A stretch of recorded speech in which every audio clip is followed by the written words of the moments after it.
Greetings. This is the one you've known as Jesus the Christ. I have something I'd like to talk with you about today that I've spoken about before, which bears repeating. Doing is not the be-all and end-all of life. If you listen to your ego, the voice in your head, and other people's egos, you would think that doing is the answer to everything. If you're hungry, get a cookie. If you want more peace, take a yoga class. If you want to look better, go shopping, go on a diet, get a tan, change your hair. But what if instead you just sat with each desire and experienced it without doing anything about it? If you did that, you would discover that desires fade away like every other thought. And what sees the truth of this is the real discovery. You are what is beyond desire and can see the truth about it. You are the awareness and experiencing of life, which doesn't come and go in the midst of all this coming and going of thoughts, desires, feelings, and actions. In the ego's world, the world of desire, desires are fulfilled through action, or at least action seems to be the way to get what you want, the way to a supposed good life. And isn't getting what you want what life is all about? It is for the ego. Desires drive behavior toward a goal, which supposedly is the solution to that desire. Desires keep people very busy doing. They consume one's time, one's life. Desires give you a feeling that something is missing, not right, and could be and should be better. Desire is like a problem that needs to be solved. Desires seem like a good thing because they drive you to solve the so-called problem behind desire. The desire itself is not recognized as the source of the problem. What is desired and lacking seems to be the problem, when in fact, in truth, it's the other way around. Desire is the problem. There is no problem, but desire makes something into a problem. Desire makes you unhappy, not happy. And yet, it seems that desires are your friend. Getting them met makes you happy for a while. And they make you a better person, don't they, by driving you to improve yourself? That's a good question. They may make you better in terms of the ego standards, many of which are arbitrary and culturally determined. Do you really need that new dress to be a better person, or those tight abs, or that new car? Most of your desires, when fulfilled, may improve your image and how you feel about yourself, at least for a while. But is that really valuable? By whose standards? Is that what life is all about?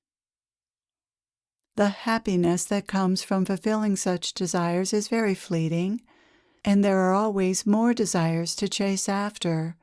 Another dress, a few more pounds to lose, a better car, a bigger salary. All the while, these seem like worthwhile goals. It's not that there's anything wrong with such goals, but if you spend your time fulfilling such desires, you won't have time for other things that would be more rewarding and meaningful. The ego doesn't desire the things that are most desirable, you could say, to your deeper self. Does your ego desire to volunteer at the food bank? Does it desire to meditate? Does it long to experience a deeper sense of fulfillment? Does it desire to sit for a while and take in the sunset or something else of beauty? No, the ego doesn't desire any of these things.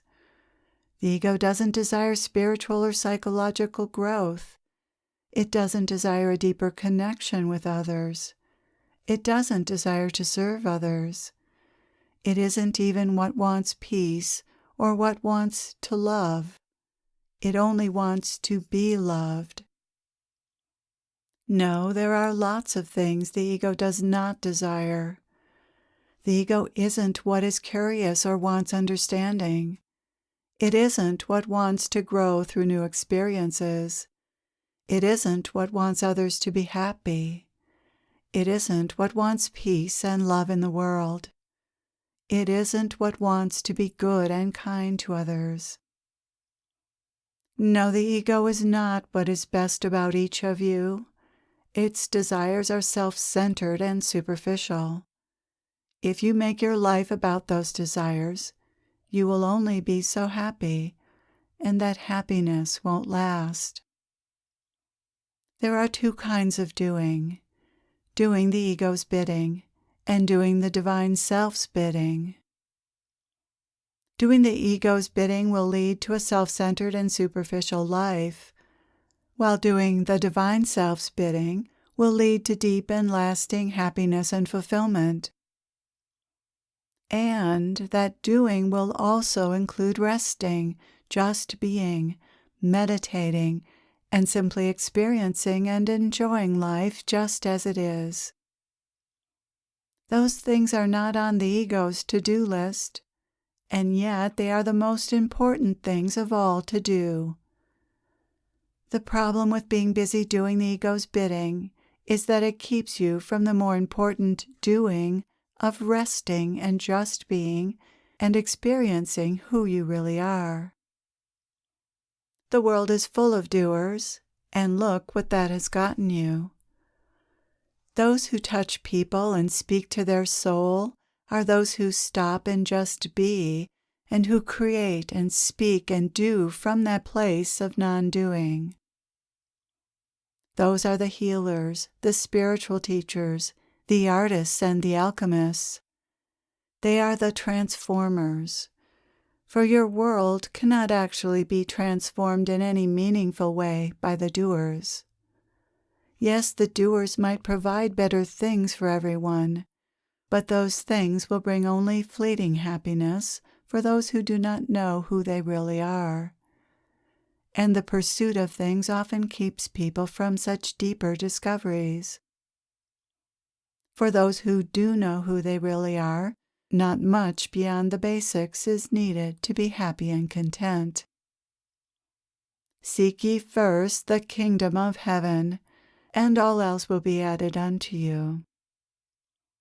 Discover who you truly are, and you will have what you need to be happy.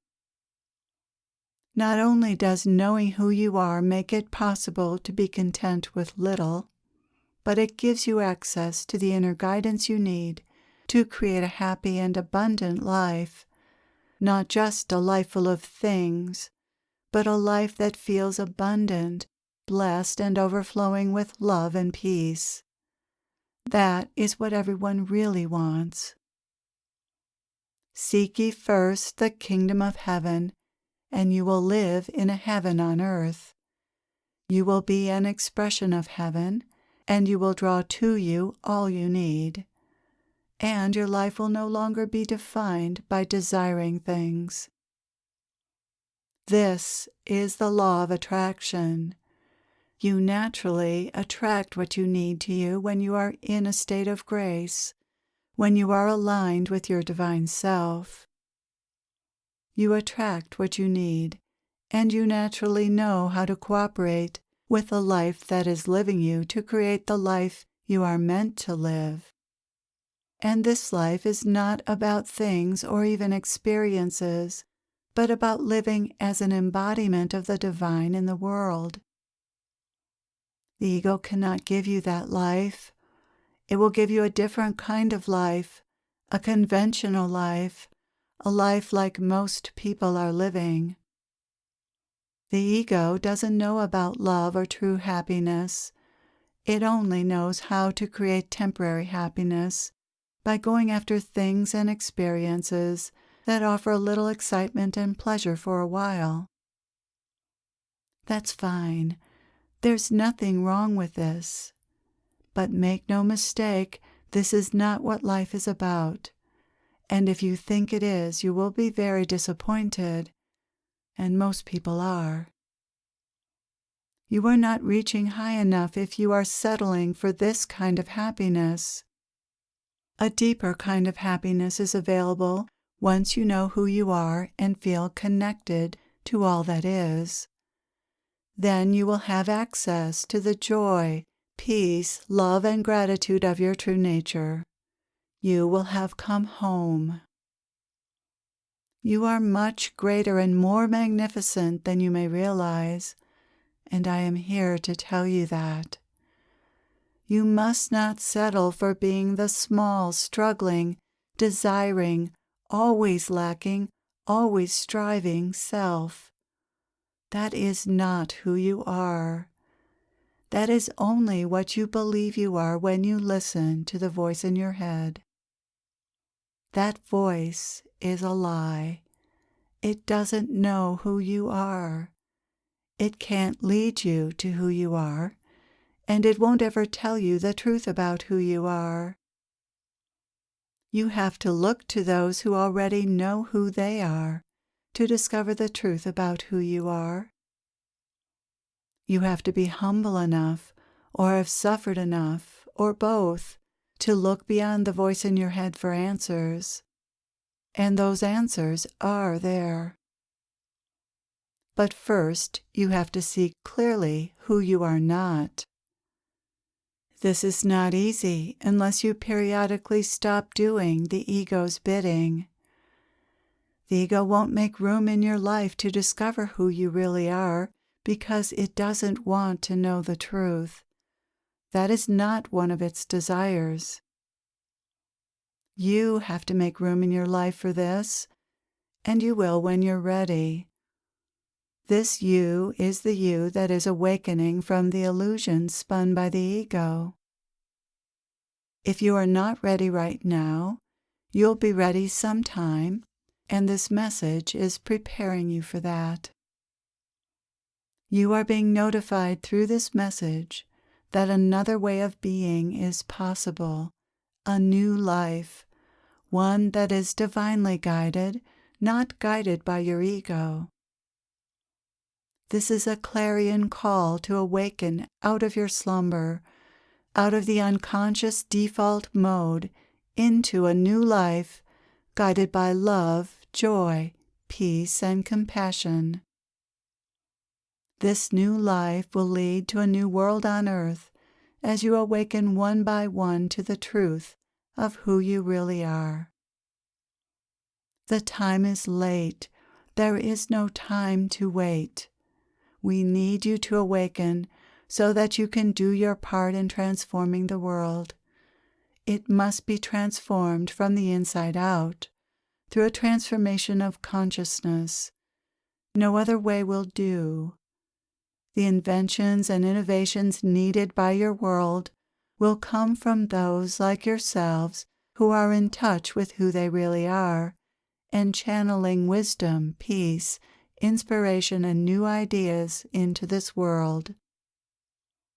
You or those you touch in your lives are the ones who must do this. Consciousness must be ignited like a torch from one person to the next, and this ignition and passing of the torch must be accomplished soon. Do not underestimate the power of consciousness to transform the world. It is the only thing that has ever transformed a world. There are enough people now who are awakened or who will awaken soon to make a real difference. It is not too late. Do what you can, please, to do your part to raise your consciousness. Free yourself from the domination of your egoic mind and discover another possible way of living. Do not be afraid. There is nothing to fear. You will have all the support you need once you align with all that is and begin doing its bidding. You are all cherished and beloved. Know this and find the peace and strength within you to live this. Thank you for being here. I am with you always.